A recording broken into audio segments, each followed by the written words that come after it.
যাদের ঘরে ছোট বাচ্চা আছে ডেইলি স্কুলে টিফিন দিতে হয় একমাত্র সেই মায়েরাই কিন্তু জানে এটা কতটা ঝামেলার। আর বাচ্চারা কিন্তু ডেইলি একই টাইপের টিফিন খেতে পছন্দ করে না। তো এই রেসিপিটা রেডি করা থাকলে কিন্তু সেটা খুবই ইজি হয়ে যায়। আসসালামু আলাইকুম, ওয়েলকাম সবাইকে লতার রসইতে। আজকে আপনাদের সাথে ছোট্ট একটা রেসিপি শেয়ার করছি। এটা রেডি করা থাকলে আপনারা টিফিন নিয়ে কোনো চিন্তাই করতে হবে না। তো প্যানে আমি অল্প একটু সয়াবিন তেল দিয়ে এখানে আমি দিয়ে দিচ্ছি চিকেনের কিমা।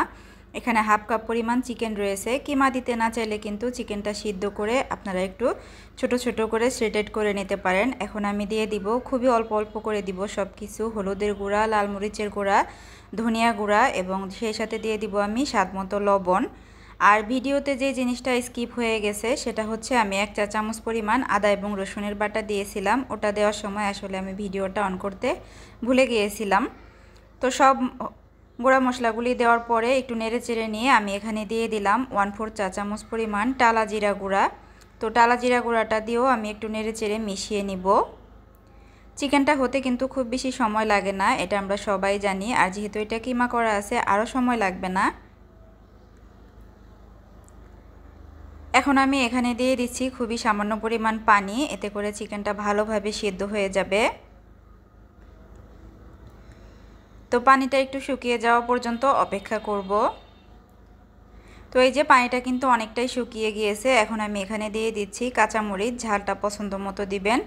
আর এখানে আমি দিয়ে দিচ্ছি হাফ কাপ পরিমাণ গ্রেট করে নেওয়া গাজর।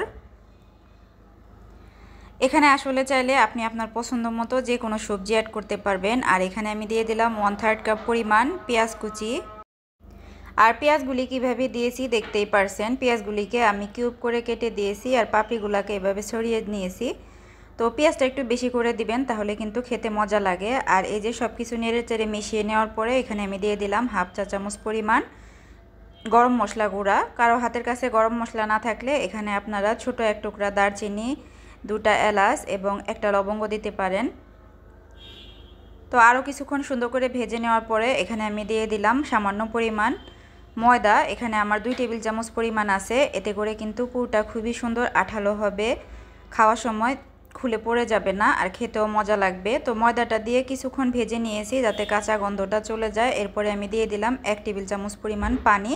জাস্ট নেড়ে চেড়ে পানিটা শুকিয়ে নিয়েছি আর আমাদের এটা কিন্তু একদম রেডি। এটা দিয়ে আপনি রোল, পেটিস, বিভিন্ন রকমের পিঠার শেপ দিয়ে চিকেন বান, অনেক রকমের বেকিং আইটেম তৈরি করে নিতে পারেন। এই যে দেখতেই পারছেন আমি কিন্তু চিকেন বান করেছিলাম। এটার রেসিপি কিন্তু রয়েছে আমার পেজে, চাইলে দেখে নিতে পারেন।